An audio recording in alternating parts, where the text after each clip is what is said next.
Kolkata doctor case में भी और कितने राज खुलने बाकी हैं? आखिर कौन सा है वो चेहरा जो अपने चेहरे पर नकाब लगाकर घूम रहा है? क्या कोलकाता में डॉक्टर के साथ हुई हैवानियत में कहीं डॉक्टर्स ही तो शामिल नहीं? किसके कहने पर डॉक्टर्स ने गढ़ी आत्महत्या की कहानी? क्या है कोलकाता के आरजीकर मेडिकल कॉलेज अस्पताल की काली सच्चाई? ये वो सवाल हैं जिनके जवाब सीबीआई ढूंढ रही है। कोलकाता डॉक्टर केस में सुप्रीम कोर्ट की अपील के बाद भले ही डॉक्टरों ने हड़ताल वापस लेने का ऐलान कर दिया हो, लेकिन जैसे जैसे ये जांच आगे बढ़ रही है, दिल को दहला देने वाले खुलासे हो रहे हैं। अब इस पूरी कहानी में एक ऐसा नया मोड़ आ गया है जिससे इस गुत्थी को सुलझाना और मुश्किल होता जा रहा है। तो क्या कुछ है वो नए खुलासे जिन्होंने कोलकाता केस को एक नया मोड़ दे दिया है? इसी का कच्चा चिट्ठा खोलेंगे। नमस्कार, मैं हूं आपके साथ प्रियांशी मिश्रा और आप देख रहे हैं हमारा खास प्रोग्राम कच्चा चिट्ठा। डॉक्टरों ने हड़ताल वापस लेने का किया ऐलान। कोलकाता डॉक्टर केस में चौंकाने वाले खुलासे। नए खुलासों ने सीबीआई को भी किया हैरान। क्या है आरजीकर मेडिकल कॉलेज अस्पताल की कहानी? कोलकाता में डॉक्टर केस में ममता बनर्जी की सरकार बुरी तरह से घिरी हुई है, लेकिन इस मामले में जैसे जैसे वक्त गुजर रहा है, जांच आगे बढ़ रही है, वैसे वैसे ऐसे चौंकाने वाले खुलासे हो रहे हैं जिनके बारे में कोई कभी सोच भी नहीं सकता था। अब कोलकाता में उस आरजीकर मेडिकल कॉलेज अस्पताल को लेकर सवालिया निशान खड़े हो गए हैं। इतना ही नहीं, इस पूरी कहानी में एक नया मोड़ भी आ गया है जो अब तक का सबसे बड़ा खुलासा माना जा रहा है। तो चलिए बिना देरी के आपको सब कुछ बताते हैं। कोलकाता के सरकारी आरजीकर अस्पताल में लेडी डॉक्टर की घटना को लेकर देश भर में गुस्सा है। इस हत्याकांड के मुख्य आरोपी संजय रॉय को गिरफ्तार किया जा चुका है, लेकिन अभी भी इस केस को लेकर कई सवाल उलझे हुए हैं। इन सवालों का जवाब तलाशने के लिए सीबीआई आरजीकर मेडिकल कॉलेज और अस्पताल के प्रिंसिपल और लेडी डॉक्टर की पहचान वाले डॉक्टरों से लगातार पूछताछ कर रही है। इसी बीच सोशल मीडिया एक्स पर एक पोस्ट ने यह दावा किया है कि लेडी डॉक्टर की हत्या संजय रॉय ने नहीं बल्कि आरजीकर मेडिकल कॉलेज के ही 7 ट्रेनी डॉक्टरों ने की है। जी हां, इस पोस्ट के बाद से ही बवाल मचा हुआ है। दरअसल इस पोस्ट में यह भी बताया गया कि इस ट्रेनी डॉक्टर ने ही पीड़िता के साथ दुष्कर्म किया और फिर जरासंध की तरह उसकी टांगों को चीर दिया। हालांकि ये सोशल मीडिया पर पोस्ट करने वाली महिला खुद को एक्टिविस्ट बताती है और इसका नाम है मधु किश्वर। उन्होंने ही सोशल मीडिया प्लेटफॉर्म एक्स पर एक पोस्ट किया जिसमें उन्होंने बताया कि आरजीकर मेडिकल कॉलेज अस्पताल में ही बतौर डॉक्टर काम करने वाली एक महिला और उसके दोस्त के बीच बातचीत में ये दावा किया गया। इसके साथ ही उन्होंने बातचीत का ऑडियो भी शेयर किया है जो बंगाली में है। किश्वर ने अपनी पोस्ट में उसका अनुवाद भी डाला है। বন্ধুরা, আমি সোমা বলছি, সোমা মুখার্জি। এত কষ্ট হচ্ছে ভিতরে যে হসপিটালে বসে থাকতে পারছি না। আমাদের সব ডাক্তাররা সবাই খুব ডিস্টার্বড। लेडी डॉक्टर को 36 घंटे के लिए नाइट शिफ्ट पर लगाया। मधु किश्वर ने बातचीत का पूरा ब्यौरा देते हुए लिखा कि वो लड़की बहुत ही अच्छी स्टूडेंट थी। उसे धमकी दी जा रही थी कि फैकल्टी उसे अपनी थीसिस पूरी नहीं करने देगी। उसने इसका विरोध किया और उन्हें आरजीकर मेडिकल कॉलेज की काली करतूतों को उजागर करने की चेतावनी दी थी। पिछले कई महीनों से उसे परेशान किया जा रहा था।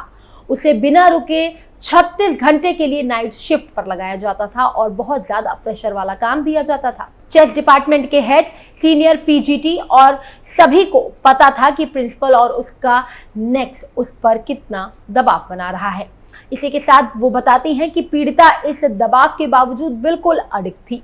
उसी रात 9 अगस्त 2024 को पूरे ग्रुप ने उसके खिलाफ ये साजिश रची। दुष्कर्म और मर्डर पहले से प्लान किया गया था और बनाया गया खेल था। उन्होंने बताया कि पहले कई पीटीजी और सीनियर डॉक्टर सेमिनार रूम में आराम करते थे। उस रात उसे सेमिनार रूम में अकेले सोने के लिए कहा गया। कुछ स्टूडेंट्स ने अफवाह फैला दी कि कमरा निर्माणाधीन है, वहां किसी को जाना अलाउड नहीं है।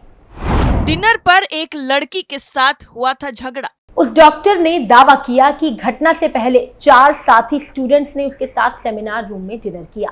4 में से एक महिला थी। मुझे समझ नहीं आता कि वो किस तरह की औरत थी। एक डॉक्टर इतना भयानक काम कैसे कर सकती है? वो कहती है कि मैं ये नहीं कह रही कि पीड़िता के साथ डिनर करने वाली डॉक्टर थी या इंटर्न, लेकिन उसका एक बॉयफ्रेंड भी था जो इंटर्न था। उस रात पीड़िता से बहुत झगड़ा हुआ था और उसने उसे फिर धमकी दी थी। उसके बाद पीड़िता को सेमिनार रूम में अकेले सोने के लिए कहा गया।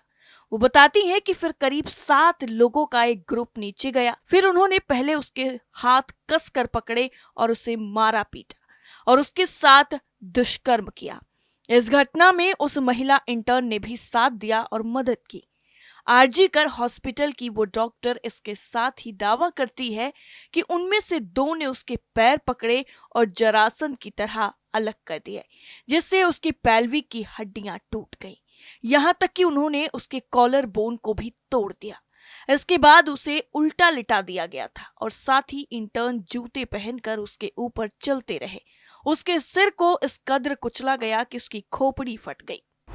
संजय रॉय का कैसे आया नाम? वहीं संजय रॉय के बारे में वो बताती हैं कि उसकी हत्या करने के बाद जब वो सीढ़ियों से नीचे उतरे तो उसने देखा कि संजय रॉय वहां बैठा था और ग्रुप डी के कर्मचारियों के साथ शराब पी रहा था। वे उसे तरकटा संजय और फल गई कहते थे क्योंकि वो वैश्यावृत्ति का आदी था और महिलाओं के प्रति उसका जुनून था। इसके साथ ही उसने दावा किया कि उन डॉक्टरों से संजय ने कहा कि सेमिनार रूम में जाओ, वहां तुम्हारे लिए एक लड़की है। उसने शव के साथ दुष्कर्म किया ताकि उसके वीर के निशान उसके प्राइवेट पार्ट में मिल सके। हालांकि ये पोस्ट जैसे ही सामने आया देखते ही देखते वायरल हो गया, जिसमें कितनी सच्चाई है ये जांच का विषय बन गया। लेकिन इसके अलावा कोलकाता के आरजे कर अस्पताल को लेकर कई और तरह की गुत्थी सामने आई है। अस्पताल को लेकर चौंकाने वाला खुलासा। पश्चिम बंगाल में हुई इस घटना के बाद से पूरे देश में गुस्सा है। इसी बीच अनुरूप चक्रवर्ती और उदयन गुहा जैसे टीएमसी नेता प्रदर्शनकारियों को ही धमकी दे रहे हैं। आवाज उठाने वालों को पश्चिम बंगाल पुलिस गिरफ्तार कर रही है। इसी बीच उस अस्पताल को लेकर भी कई ऐसी बातें पता चली हैं जो दिल दहला देने वाली हैं। अब आपको बताते हैं कि इस अस्पताल में कलंकित इतिहास में क्या कुछ था। दरअसल यहाँ पहले भी रहस्यमयी मौतें हो चुकी हैं। कभी मेडिकल प्रोफेशनल तो कभी प्रोफेसर तो कभी हाउस स्टाफ तक मरे हैं। पश्चिम बंगाल सरकार द्वारा संचालित इस अस्पताल में देह व्यापार का धंधा चलने से लेकर यहाँ ड्रग्स तस्करों तक के सक्रिय रहने की बात कही गई है। 25 अगस्त 2001 को ऐसी एक घटना हुई थी जब चौथे साल के छात्र सौमित्र विश्वास को छात्रावास के कमरे में ही फंदे से मृत लटका हुआ पाया गया था। उनकी मौत को भी प्रशासन ने आत्महत्या बताया था, लेकिन तब भी हॉस्टल में अश्लील फिल्मों के निर्माण की बात उड़ी थी। अरोमिता दास और अमित बाला नामक उसके 2 सहपाठियों की गिरफ्तारी के बावजूद ये मामला अनसुलझा रहा, जबकि कलकत्ता हाईकोर्ट ने सीआईडी जांच का आदेश दिया था। 5 फरवरी 2003 को अरिजीत दत्ता नाम के हाउस स्टाफ ने आत्महत्या की थी। बताया गया कि उसने पहले खुद को हाथ में एनेस्थीसिया का इंजेक्शन दिया, फिर कलाई की नस काट ली और फिर छत से कूद गया। वो बीरभूम के सिउरी के रहने वाले थे। ना कोई सुसाइड नोट मिला, ना आत्महत्या का कारण पता चला। इस घटना के कुछ ही दिन बाद 16 फरवरी को प्रवीण गुप्ता ने भी आत्महत्या की कोशिश की। हरियाणा के प्रवीण मनिकतल्ला स्थित लाल मोहन हॉस्टल में रहते थे। उन्होंने अपनी दोनों कलाई की नस काटने का प्रयास किया था।